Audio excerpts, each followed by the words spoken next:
Hello. Hello, everyone. On behalf of the Rockefeller Center and the Department of Government at Dartmouth College, welcome to tonight's program.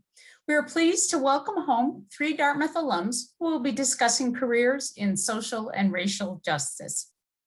Before we get started, a couple of Zoom details. You can ask your questions at any time by using the Q&A button. You can upvote any question that you are eager to have answered by clicking on the thumbs up icon. And a reminder that the earlier you ask your question, the greater the likelihood that it gets answered. To access Zoom's closed captioning feature, navigate to the live transcript button and select Show Subtitle. If you don't see that option, look under the More button. And finally, when you leave tonight's webinar, you will see a survey. We would be very grateful if you would take the time to answer the 3 brief questions that you'll find there. It is now my great pleasure to introduce our host for the evening, Julie Rose, Associate Professor of Government at Dartmouth College. Thank you, Professor Rose, for moderating tonight's event. Hello, and thanks, Joanne. And hello to everyone, and welcome to our panel discussion on working for justice. Thanks to all of you who are joining us in the audience, and thank you especially to our panel of alumni for taking the time to share their experiences, their reflections, their advice with us. We really tremendously appreciate it. Thank you. So this event was co-organized with Brendan Nyhan, who did the most important part for today, which was securing this fantastic set of panelists to be joining us. And our co-sponsors today are the Department of Government and the Rockefeller Center for Public Policy. And the event has really been invaluably facilitated by the staffs of Government and Rocky, and in particular, many thanks to Roberta Seaver and Joanne Blay. So our panel discussion today is part of the Government Department's Vow to Act on Racial Justice, which has included a conversation series over this past year. The department's first conversation was on protesting for racial justice with a panel of students. And the second conversation was on scholarship on race and racial justice with a panel of faculty. And then this third conversation tonight is on working for racial and social justice with this stellar panel of alumni. So many students, as they're looking forward to their future work, are thinking about how they might be able to contribute to racial and social justice, whether directly through their careers, through shaping their workplaces, or through other efforts, whether those are in political action, in volunteering, or simply in how they approach and talk about their work. And of course, people have different ideas about what racial and social justice demand and about the best or the most effective ways that we can work toward those values. Our aim for today's discussion is to provide a practical opportunity for students, as well as staff and faculty, and anyone who's here with us tonight, to learn from our panel of alumni about their distinct experiences and their perspectives, to share in some of their wisdom and take in some of their advice. So with that, let me just briefly introduce our panelists before turning the discussion over to them. Jessica Guthrie from the class of 2010 is a caregiver, justice advocate, educator, and nonprofit leader. She has spent the last 10 years with Teach for America, and she recently accepted the role as Chief Program Officer for Teach for America, Dallas-Fort Worth. And in that role will be responsible for a network of over 1,500 leaders working to end educational inequity through systems level change. In addition to her work in education, Jessica also serves on the Board for Justice through Police Reform Political Action Committee. And she currently lives in Fredericksburg, Virginia, where she's caring for her mothers with Alzheimer's disease and serves as a millennial caregiver advocate. Janos Marton from the class of 2004 is the National Director of Dream Corps Justice. Janos began his career as an organizer before returning home to New York City to attend law school. Since then, he has fought for racial justice as a civil rights lawyer, combated corruption in New York politics, including Andrew Cuomo, as special counsel to the Moreland Commission, and investigated NYPD misconduct. As advocacy director of Just Leadership USA, Janos managed the historic Close Rikers campaign to close Rikers Island prison. He then ran criminal justice programs across the country for the American Civil Liberties Union. And he was most recently a candidate for Manhattan District Attorney, running on a platform to use prison as a last resort. Finally, Jorge Miranda from the class of 2001 is the Senior Director of High Schools with KIPP, a national network of 255 charter schools that predominantly serve Black and Latino students. Jorge has been with KIPP for almost 10 years and leads KIPP's national high school strategy. Prior to joining KIPP, Jorge was principal of Match Public High School in Boston. And during his time as principal, Match was recognized several times as one of the top charter high schools in the country by Newsweek, US News and World Report, and New Leaders for New Schools. Jorge is the proud son of immigrants and was the first in his family to graduate from college. And he now lives in the Bay Area with his partner, who is also a Dartmouth graduate, and their 3 children. So as you can hear from their bios, there's a lot anyone can learn from our panelists. So to open the discussion, I'm gonna invite the panelists to join with their videos. And would each of you like to speak for a few minutes about the work that you've been doing recently and what motivations, what paths, or what unexpected turns have led you toward this work that you're currently doing? So we'll hear from all of the panelists on this question, but Jorge, do you want to start us off, and then we'll go to Janos and then Jessica?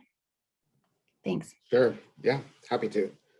Feel free to cut me off at any point if I go too long. So I'm currently, as mentioned, driving the high school strategy for KIPP schools, largest network of charter schools in the country. And I would say my motivation in education has always been grounded in social justice.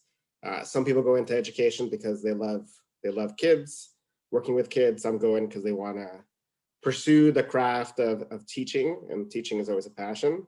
That wasn't the case for me. I was motivated in some ways, you know, as I think back to it naively, by the power of education to really be a great equalizer, an opportunity, a way of creating opportunities, especially for students of color. So you can imagine there's been a lot of twists and turns along the way. It's unexpected that I'm in the charter school space. That wasn't what I set out to do. I initially taught in a traditional public school system, but found it to be really unmotivating and not the environment that I had thought I'd gotten into. In fact, I felt profoundly tricked when I first started that there were so many teachers who seemed to be going through the motions, and there was so little support for me as a new teacher. Also along the way, you know, at various times, my commitment to the mission and the focus of the work has always been there, but I've found it to be insufficient to lead to satisfaction by itself, meaning the role that you do and where you do it and the job matter so much. You can't just believe in something. So at times, I've really struggled. When I first became a principal at 26, I was not ready to be a principal at 26. My belief in the mission was not enough to you know, get you through the work that you're doing. And certainly even now, you know, I never would have predicted that so much of my time would have been focused on teaching through a pandemic and remote learning and how you set up schools to be able to do that. In some ways, it has felt, I'm sure like everyone, it has felt like profoundly like an interruption in terms of what we should be doing. And yet at the same time, it's also speaks to, especially as you see the inequities, it really speaks to why we're doing this work. When you see our students, the students we serve, you know, really struggling more so and falling further and further behind. And I'd say finally, you can't ever speak to just the way life impacts your plans as well. Kids, family, your priorities change over time. I don't think I would have predicted I'd be doing what I'd be doing at the time, but also, you know, every time I had another kid, it changes your priorities. It changes what you think about and how you view this work. And especially for someone who's working in education, it's also, it's given me a lot greater appreciation of the work that I do. I mentioned when I was 26 and being a principal, I reflect often on the conversation I had with parents, and I had no idea what it was like to have be a parent and have give your child to a school. And I have so much more respect for that now, being on the other side. Great, thank you. Janos. Sure. Well, it's great to be here. I'm always happy to do Dartmouth events, especially ones relating to people's careers, because I feel like Dartmouth put me in a great position to pursue the kind of things that I've always cared about. My path to social justice advocacy involved two very specific incidents that were connected to Dartmouth. One is when I was a senior in high school, I had actually just visited Dartmouth and decided that I wanted to apply early there. And I had taken the bus back from Hanover to New York City, where I'm from, and walking into the subway station using my student Metro card with a duffel bag, I was grabbed by two undercover police officers, thrown up against the wall, had my duffel bag emptied onto the Port Authority grounds. And it was just really a very horrific experience, one that was very common and still is in some neighborhoods to this day in New York City. And really at that time, I had no tools for what had happened. We now call that stop and frisk. And, there are a lot of people working to change and reduce that practice, but it was, it made me angry and it made me want to do something about it. And when I got to Dartmouth, I started, taking courses and joining clubs, learning ways that I could be more involved. I was served in student government under President Miranda, who was a few years ahead of me. And then, the following year, I was in New York when 9/11 happened. And to me, that was a galvanizing event to become even more immersed in sort of how systems work, how our country makes decisions like going to war, and joined a group of Dartmouth students to protest the war within just a few days of being back on campus. As you all know, we start later. So those two things really set me off on a career that's taken me to places like Mississippi to organize, to work on closing jails in St. Louis, to work as an attorney in civil rights. And I have a very peripatetic career. If you looked at my LinkedIn, there's like a million different things on it, some of them not for very long. But I'm a real believer in just trying to find that right nexus between what you care about and what you're good at. And probably 5 or 6 years ago, really sort of landed on with the Close Rikers campaign, realizing that sort of large scale criminal justice advocacy and organizing sort of blended my longtime interest in policy with a desire to work with people and always be, collaborating with as many brilliant people as I can. And so whether it was the campaign to close Rikers, my work at the ACLU, running for a DA last year, or the job I have now, I'm a big believer in trying to build strong movements to transform our criminal legal system in this country. And the organization I'm at now is we're a national bipartisan criminal justice reform organization. We do federal work in DC. We work in cities and states around the country, centering the leadership of formerly incarcerated people whenever we can. And it's been a really great experience working at this job. But frankly, ever since I really found what my calling was, I've just been really, enthusiastic about the work I'm doing, willing to put in pretty crazy hours to do it. Happy to share about both my work and sort of where we are as a country with respect to those issues as we move forward tonight. Fantastic, thank you. Okay, Jessica. Thank you. So good evening, everyone. My name is Jessica Guthrie. As she shared, I was a 2010 alum, and I majored in sociology with a focus in education policy because during undergrad, I very much cared about race, class, privilege, and especially the impacts on people of color specifically, which landed me in sociology as my final major. And upon graduation, I was like, I know that I want to spend some time figuring out what is next for me, but I was unsure at the time. But one thing I did know about my aspirations was that one day I wanted to be Secretary of Education. I'm not too sure about that now, but that was the goal back in 2010. But I knew that I could not go work for the government. I could not go run for office if I truly didn't understand the realities of what was happening inside of our schools. And so, I had my own personal experiences of what it meant to grow up poor and Black. I knew what it meant to, be one of very few Black people in white spaces and navigating all of that in Dartmouth. But I knew that was just one perspective. And frankly, that was one perspective of exceptionalism, and that is not okay. And so I wanted to throw myself into an experience that would allow me to understand the realities of what was happening across our education system in this country. And that's how I found Teach for America. And sure, it was like, cool, I'll teach, but I was mostly interested in what did it mean to lead, and to lead in a community and lead in schools that many people had counted out, to lead in schools that were under-resourced and underfunded, and blow the doors off of what is possible. And so in my 2 years as a high school social studies teacher, I will tell you that my students probably taught me more than I taught them. But I know that I did not take it lightly that someone's parent was trusting me with their child, to do right by them, to honor them, to challenge them to be their best selves.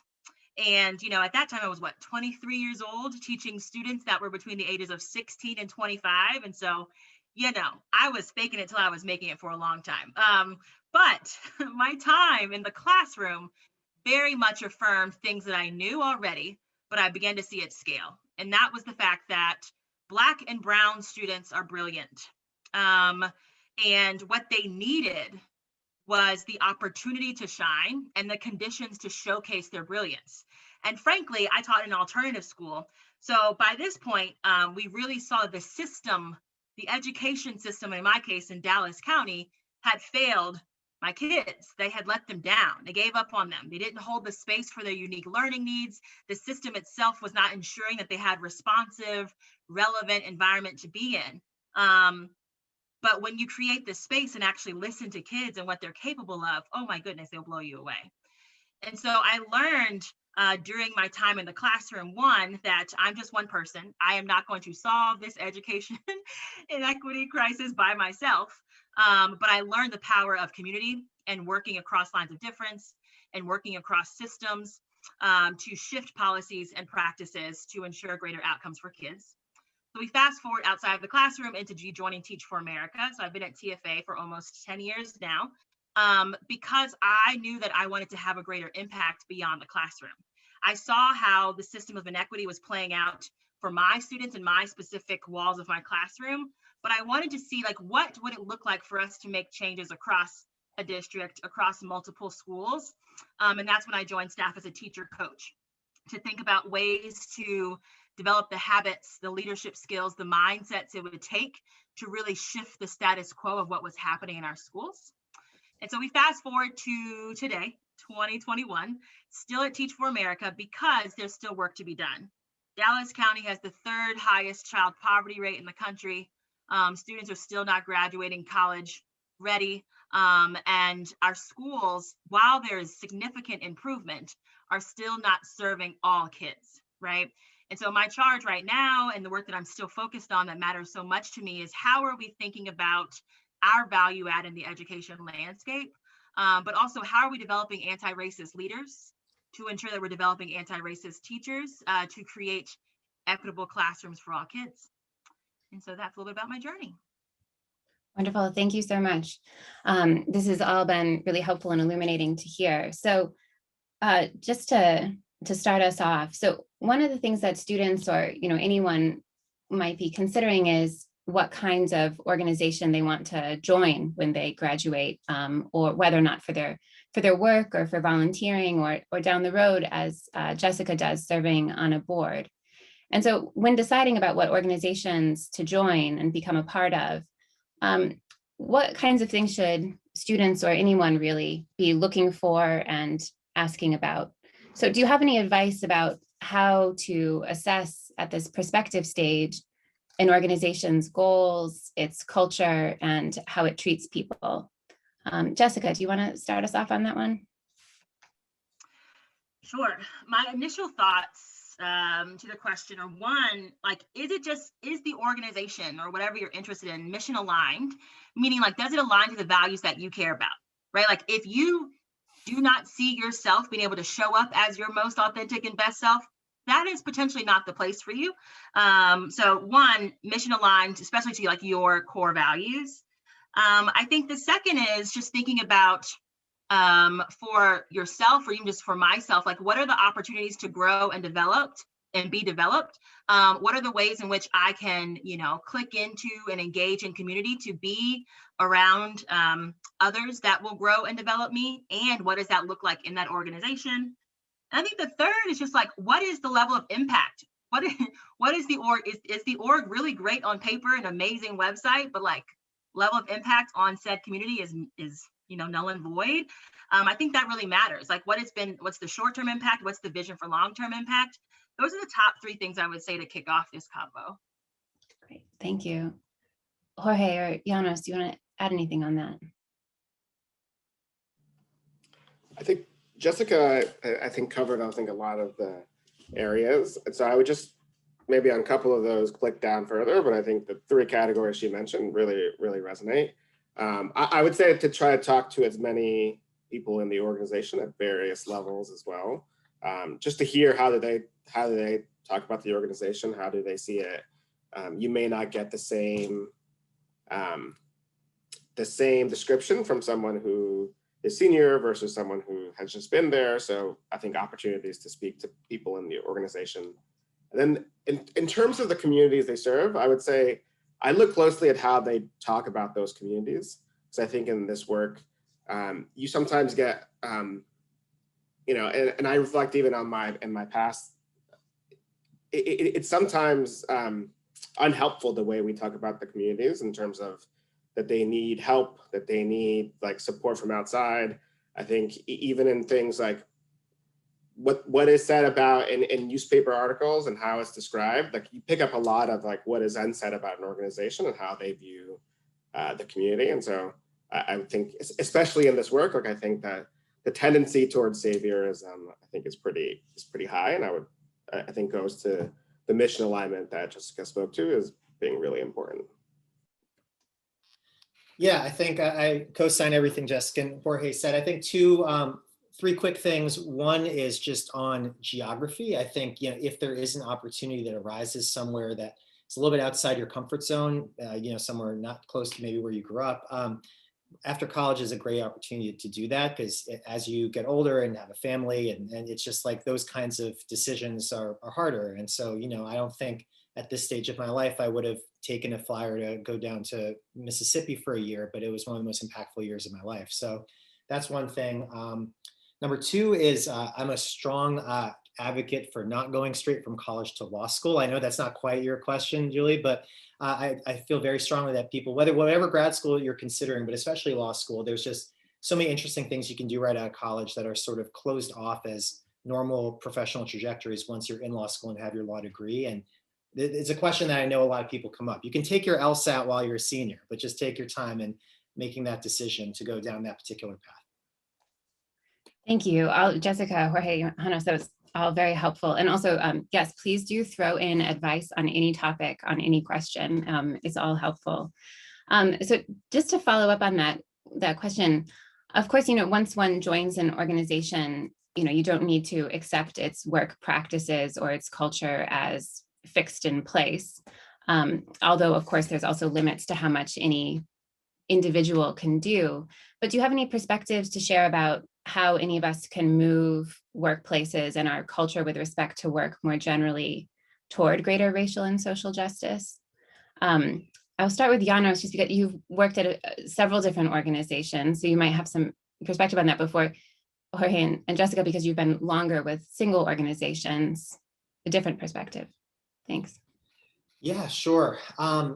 This is an area where, how to have equity in the workplace and how to show up for communities the right way, which, Jessica and Jorge both alluded to in the last answer. I mean, that is something where when I think about where we just were as a country and as even as a social justice community 10, 15 years ago, we've been making a lot of progress, and there's still a lot of progress to be made around these issues. So I think people, now that I've been in leadership at a couple organizations, some people in leadership are more open-minded about changes that are needed than perhaps folks who are from an earlier generation who see some of these pushes and demands by younger people in the workplace as distracting. And I think that's a tension that shows up. To me, it's a strong generational tension that shows up even in racial justice organizations.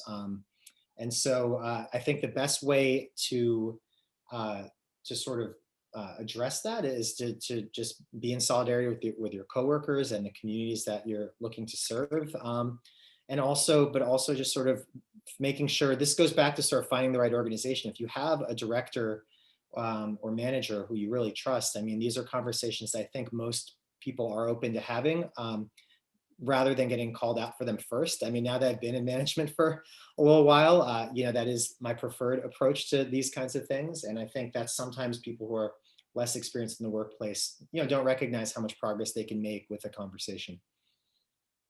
Thank you. Jessica, Jorge. Perspectives from being an organization for a longer period of time. Yeah.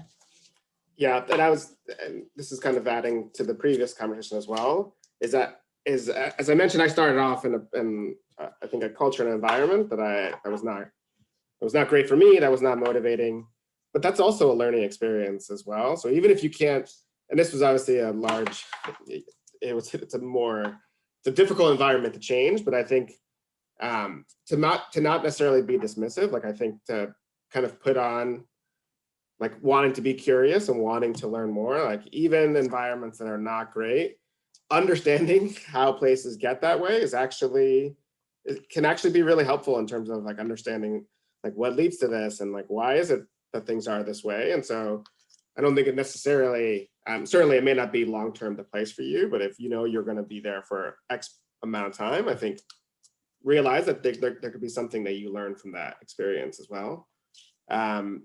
And then in terms of, being in like, I've obviously spent most of my career in two places. And I would say both having been, I think at various levels of the organization, I think organizations change over time. So I think that's even one thing to keep in mind, is even if it is one way, like I think when you first enter, I think still continuing to kind of take an approach of curiosity and understanding. And especially the bigger the organization is, there could be various ways of approaching it within an organization that's not just like one overarching culture or way of working. And so I think understanding like and that might be dictated by geography or work function or something else. And so wanting to understand if there are various teams, like how do different teams operate? And in terms of like impacting that, I go back to probably the theme is, and probably having been guilty of this myself when I was younger, is I'd say, I think sometimes there's a tendency to just kind of like fix or like offer solutions when you don't really understand like the problem. And like, as someone who believes that, as Janos was saying, that doesn't matter how new you are to an organization, you can bring a lot of insight.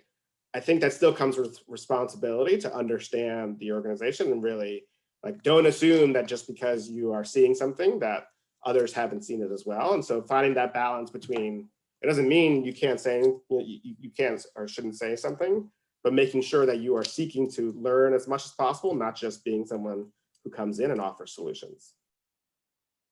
That's interesting. Thanks. All of that resonates. I have so many thoughts I want to share, but let me go in order. I think the first thing, just to build off what the other two have shared, is like in working with a lot of recent college grads entering, the teaching profession right out of undergrad, we see a lot of young folks who are ready to come in and just tear the whole thing down. Like they're just like, this isn't equitable, anti-racist. Like it's just, you're like, okay, pause. Let's learn your job first, right? And so I think I'm just echoing what I often see is like, wanting to come in guns blazing to change things that is not right, it's not equitable, but never really pausing to like understand, the lay of the land. How are things actually running? What's real versus just what's a felt experience? What actually has happened before you? So like just building on what's been shared. That's my first point. And so it's like you can't just tear things down. As Brittany Packett, an activist, says, she's like, you have to battle and build, right? And so it's one thing, your job when you're stepping into a culture, when you're stepping into a new organization, is to observe, to notice what is happening, ask the questions, to interrogate, to bring things up to people's perspectives. And then as you're doing that, that actually gives you insight into what actually do I believe needs to change? What might be the best entry point? How might I leverage people who have been here longer than I have been? How might I ask questions of my veteran manager who like has X number of years of experience, and so on and so forth? That was my first point. I think the second thing when stepping into a culture and thinking about shifting a culture is just like, it makes me wonder, what is the learning culture like in your organization? Like, are people willing to learn and grow, or does it feel like stagnant in that, they don't want to change or shift? And if there is a desire, then how are you bringing in resources? How are you thinking about like actually resourcing people of color and organizations that are parts of the community to actually shift your practices? And then the third thing I'll just bring up is just, as you're stepping into an organization and learning and noticing things, the first place I just go is like, what does your leadership team look like? And what is the development and the support that your leadership team is getting? From my own personal experience, I stepped into Teach for America as a staff member and was the only Black staff member on our team. Our ED was a white woman, the senior leaders were white women, and we are serving predominantly Black and brown students, right? And core members that are, majority Black and brown. And so when you think about who are your leaders who are making choices, who were like driving decisions, who were looking at data, are those folks looking at things through an equitable lens, asking questions and challenging just their habits and ways of being? I'll pause there. Thank you. There was a wealth of insight in all of those answers, something for all of us to keep thinking about. Thank you. So we're going to turn in a few minutes to the questions from the audience. And so those of you in the audience, you can keep adding your questions to the queue. We've got some great ones already. One question I wanted to ask, I could keep asking you questions for days, is, so on the question, all of you spoke at the beginning about, the motivation that drove you into the work that you're doing and how large a part that played in choosing what kind of work to do and how that led you where you are. And it's of course, a real privilege to have work that provides meaning and a sense of purpose, but it's still an issue that many people face at some point or another, that there's a loss of motivation or a loss of feeling a connection to your work. And this may be especially a concern when one is working to be combating persistent and pervasive injustices.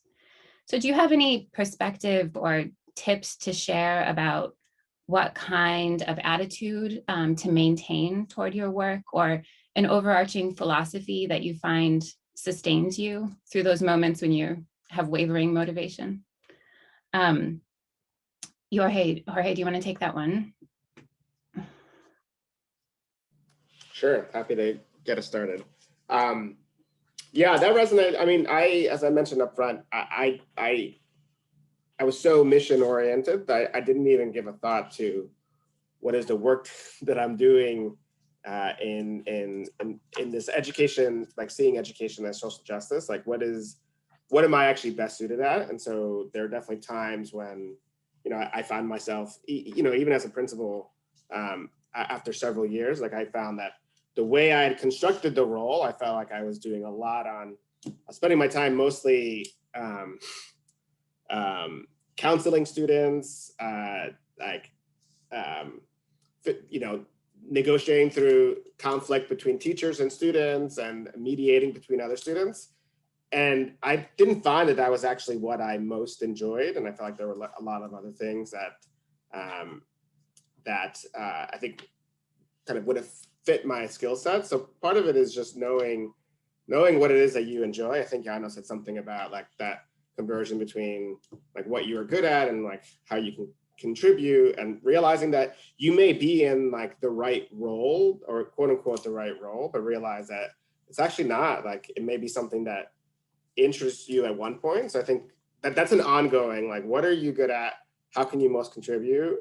And being okay with realizing that if it's not something that's making you happy, it doesn't matter how impactful and important that work, you're not going to do it for very long if you're not ultimately happy, and being okay, being a little selfish to think about like what kind of work is going to keep me most motivated and happy.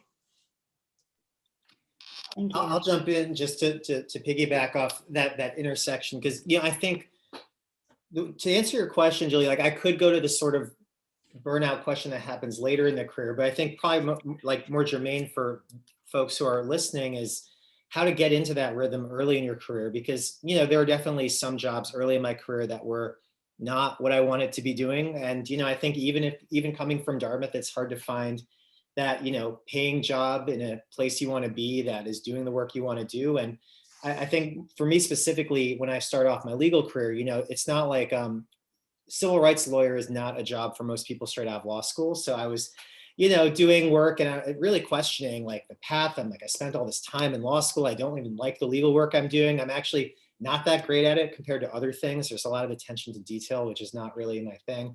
And so, I mean, I was really, in a bit of a rut. And I think part of what got me out of it is starting to, spend my volunteer time on things that I definitely loved, even though I wasn't getting paid for those things.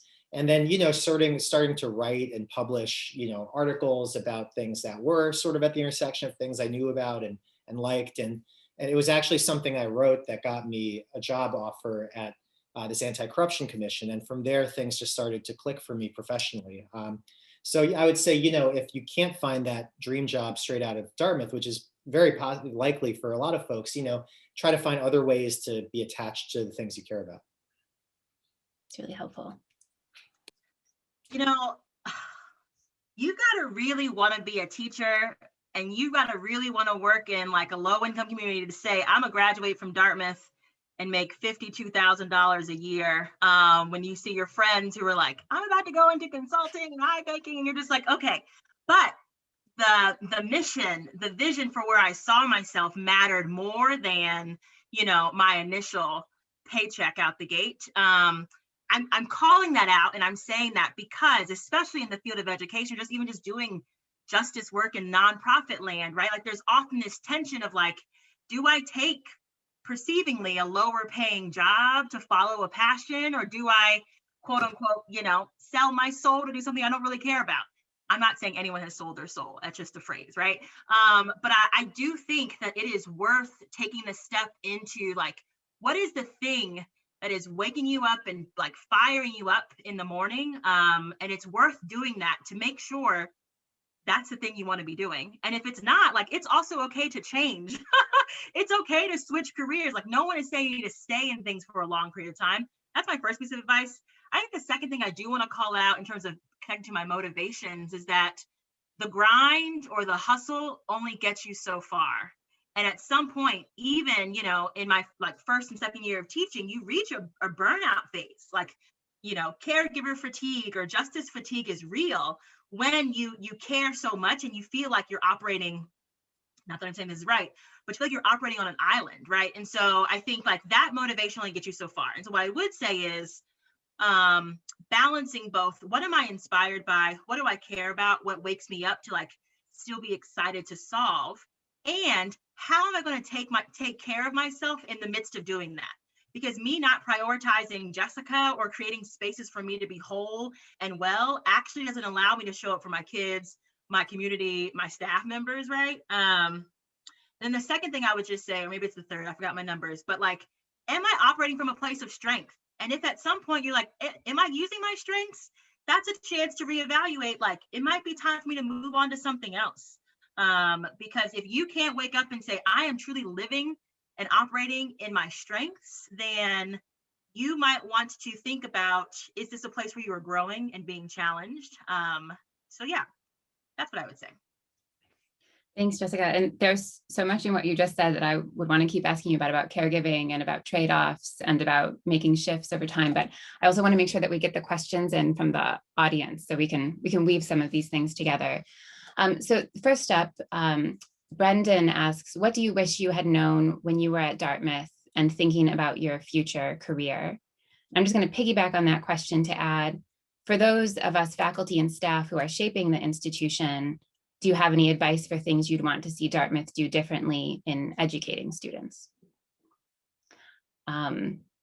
and leave that to Janos, if you want to go on that one, and then we'll rotate.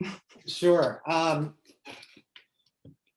This is sort of an answer. I probably wouldn't have given this answer a couple of years ago, but so much of being effective in what I do now is about relationship building. And I do wish I had done a better job of keeping in touch with like-minded Dartmouth students after graduation, because these are people I already like and already had the same values as me. It would have not taken that much work to exchange non-Dartmouth emails and just like keep each other in the loop. And in some cases that has been the case, but I just find like there are a lot of people I lost touch with that would have probably been useful to stay connected to and worthwhile. And as it relates to faculty, I did very little close work with faculty during my time at Dartmouth, even though there were some great professors, and there were even one or two people I actually became close with after I graduated because they were specialists in areas that I was working in. But so I probably could have put more of an effort into getting close with a couple faculty members. And I think faculty members, some could probably do a better job of making that invitation seem open. Thank you. All right, we'll take a few questions and keep going. So Brendan had a follow-up to that, or a second half of that question, which is, what is a mistake that you learned from in your career? We can do this lightning round style where anyone, if they want to chime in, can go for it. But otherwise, I was to see if Jessica, you want to take that one? Sure. Yeah, I'll jump right in. Mistake my first mistake as a young professional was thinking that I knew everything. Like I came in, especially coming out of Dartmouth, like proud, very big ego, like I am somebody. And when I tell you that they just my students really burst my ego very quickly. But I think the lesson here is, I wish I would have slowed down to observe, listen, and ask questions more than just do because I thought I knew what I was doing. And that applies in any career. I think that was the mistake that I learned pretty quickly, that I don't have to have all the answers, nor do I have to pretend like I am, someone who has all the answers. In fact, it actually looks better for me if I don't do that, right? Bring that level of overconfidence down. Wonderful, thank you. Go ahead. If I could just add, I remember Jessica said earlier on that teaching, especially, this might be true especially for teaching, but because doesn't matter how old you are, you are teaching a set of students no matter what on day one. And that can be really isolating and difficult work. And I remember feeling very early on that every day I woke up, I went to school very early and I would fail. And it felt like it wasn't something I could talk to anyone else about, because who wants to talk about the fact that they're failing and not doing well? And I think that I remember the first time with several other alums that I knew that were in other fields, other teachers, the first time that you could be vulnerable and talk about that, I think helped to realize you are not the only one going through this. In fact, a lot of people who you thought were succeeding were also having similar feelings as well. So just not letting you stay kind of in that state of feeling isolated or feeling you're the only one. Thank you. Okay, so Lisa asks, each of you has mentioned family, children, parents, partners, and she says, I'm so glad to see that you see that as central to telling your story about work and careers. What do you wish students knew about the connections and the tensions between work life and personal life? And I think this is an important question, so I'm going to have each of you speak to it if you don't mind, but Jorge, do you want to start us off on that one? Yeah, I think the first one will be maybe a little contradictory to what I said before, but then I'll come back to it, which is and this speaks to I'm going to assume there's something in there in terms of work-life balance and sustainability. And I will say that is hugely important to me now. I would say at times though, this work is difficult work. This work is daunting work. This work, I mean, we've chosen to take on trying to take on the inequities that exist, systematic racism, systematic just inequality in our society via education. That is not easy, simple, straightforward work, and is going to require a lot of energy, whether that's mental energy or just your own kind of soul. And so realize you are going into something that may be all consuming at times. Now, as we've said, like over time, it can't always be like that, but early on, it may be, especially, when you think back to if you're going into teaching and you're just learning how to do that, it's going to require a lot of like an imbalance, and that can be okay as long as it not only can be okay, it's probably necessary, even though over the long haul, that's probably not something you want to set up your life to be. But then the second piece I'd say is, I felt guilty for a period of time, or not, I'm not even sure guilty is the word. Like I would, when I began to prioritize family and my partnership and realizing that I didn't just simply care about my career. And I think that has been more so over time. When I think of what am I ultimately going to care about, it is the relationships with my family. And, especially being a father now, the most important thing is they see me as someone who is present in their lives and a big part of it. And I don't want to ever feel that I was not around or prioritizing other things. And that just messes, as someone who, when you do, your life's work is so tied to, your identity is so tied to this life work, it really messes with your head to feel like you are prioritizing yourself or your family. But that's okay, and everybody is different. Like I certainly, it's important to me, but I would also at the same time probably never want to be a stay-at-home parent. And so each person is different in terms of, some people feel the opposite way, and I've seen people make that choice, and that's totally fine for them. And so part of it is realizing what's going to be right for you and what's going to make you feel, and I think it differs for everybody individually. I'm going to jump in second because I'm certain that Jessica's answer is better than mine. So you can end with that one. I'm almost definitely the wrong person to ask for this. I'm something of a workaholic, especially when it's something I care about. I actually work less, not very hard if it's a middling job, but if I'm really passionate about something, I'm going to work sort of around the clock around it. And my work-life balance is, pretty tenuous. And I find different ways to sort of work out stress through, spending time with friends and, trips and things like that. But, it's cost, that approach has cost me at least, probably 2 long-term relationships. So it's a real challenge that I think people, especially, if you're at Dartmouth, you're probably pretty ambitious, or you'll become pretty ambitious while you're here. So there is going to be that attraction to work really industriously if you've got something that you care about. And I think the way I've sort of improved slightly is just being better at sort of noticing when I'm getting burned out and sort of intervening with myself earlier to, take time off and scale things back. And in doing so, being less harmful to the folks around me in the process. So that's why, that is a tough but real question. It's a good answer. All right, Jessica. Yeah. What do you wish students knew about the connections and tensions between work life and personal life? Also, shout out Professor Valdez. Thanks for asking the question. So I have 2 entry points. One is I remember thinking back to my first 2 years outside of Dartmouth after working and realizing that my entire identity was my job. Like who Jessica was like, a teacher, which meant like every breathing hour, I was like, what am I doing? Like up at 4, all the things. And, if it would feel good because I was like, I am doing something. I can see the fruits of my labor, accomplishments.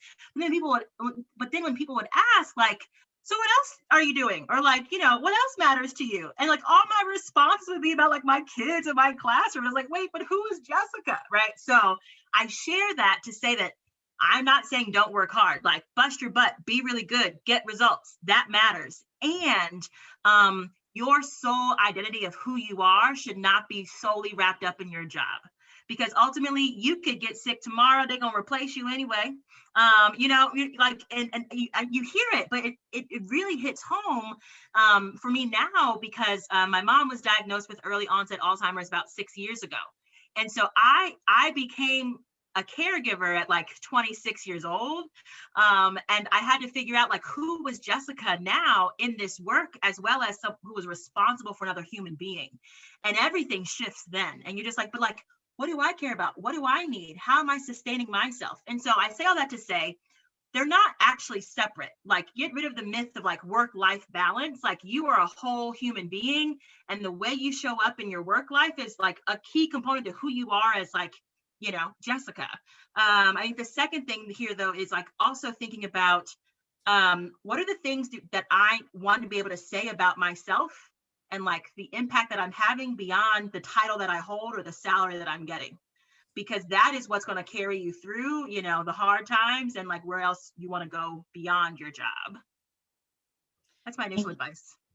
Thank you. Thanks very much for that. And thanks, Jessica, too, for, you know, I think as you can speak more to, of course, that discussions about caregiving and caregiving for parents don't happen enough in our age group. And so something for students to be more open about and not to just think about something in the distant future. So thank you for that. All right, and actually, so another question in the audience connects, since you just shouted out Professor Baldes. So David asks, do you remember a particularly impactful class or professor at Dartmouth?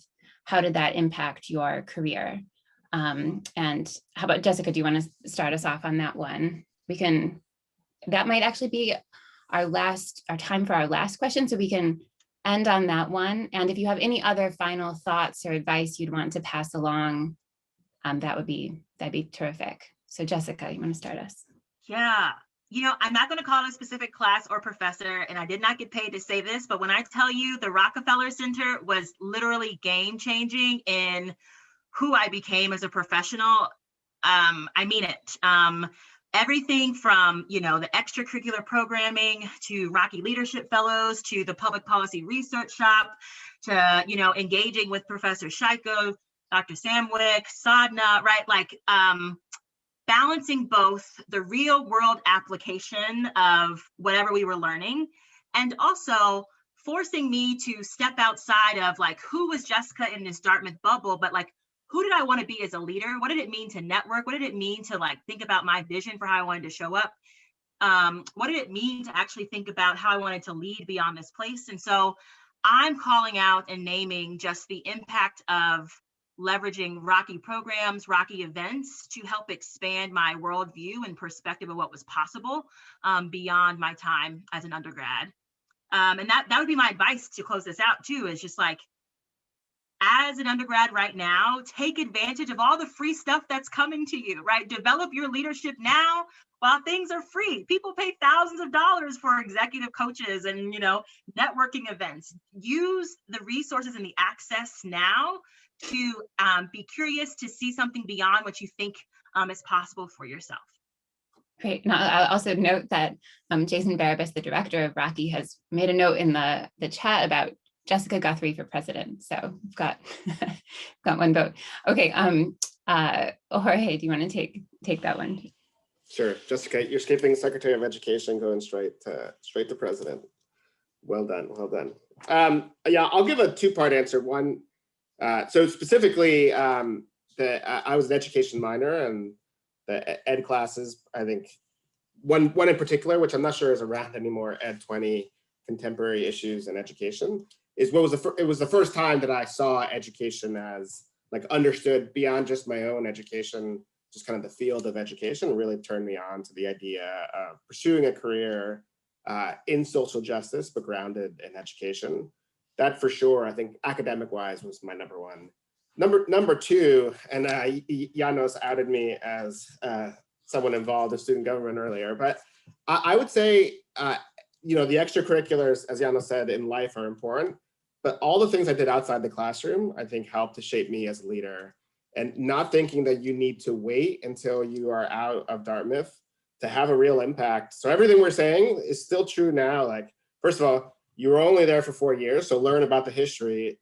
I was always interested in like what happened before and like what happened 4 years ago and 8 years ago, and how you can build relationships with professors and administrators to make actual change while you are there, to change whether it's an academic advising system, whether it's to change like the credits or the curriculum, like these are all things that are doable and possible if you understand the system that you're in. So you can be a leader in many ways at Dartmouth, but I would say even especially to have an impact on Dartmouth as an institution. So everything we've said in terms of if you're not happy with all that can start while you are there. And I think more students should take advantage of that.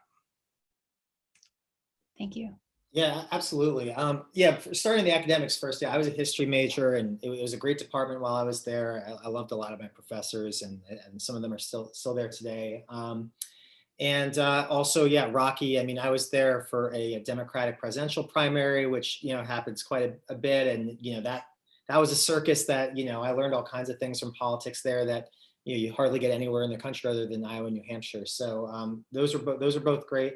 But I'm really glad that Jessica and Jorge both talked about student organizations and the impact of leadership training by doing as a student, because yeah, by the time I graduated Dartmouth, this is something I didn't really even notice at the time, but I probably run about 100 something meetings, and you get into the real world and there's people who don't have the faintest idea like what an agenda is. And yeah, things like managing a budget, working with a committee to figure something out, working with committee members you disagree with. These are all things that are very valuable in the workplace, and frankly, things that you may not get to do in the workplace till you're several years into your career. I mean, I remember the first time I had to lead an important meeting, I thought about how I ran a student government meeting and basically copied and pasted that. And so there's a lot of really cool things that you pick up on from being heavily involved in student organizations, in addition to, making an impact, like Jorge said, and also having fun and getting to work with other folks. So I'll close out with that. I'll also drop my email and social media into the chat in case anybody wants to ask questions in the future. Thank you. And that's perfect transition, because I was going to say, I'm apologizing that we aren't getting to Jeff's question for Janos about how to promote reform with police and prisons. And so, but I do believe that Janos has been enlisted for some other Rocky events this year. And so now I also got your email. So if people want to follow up and make connections with any of the panelists here. So with that, I really just want to thank you. It's been so tremendously valuable to learn from all of you.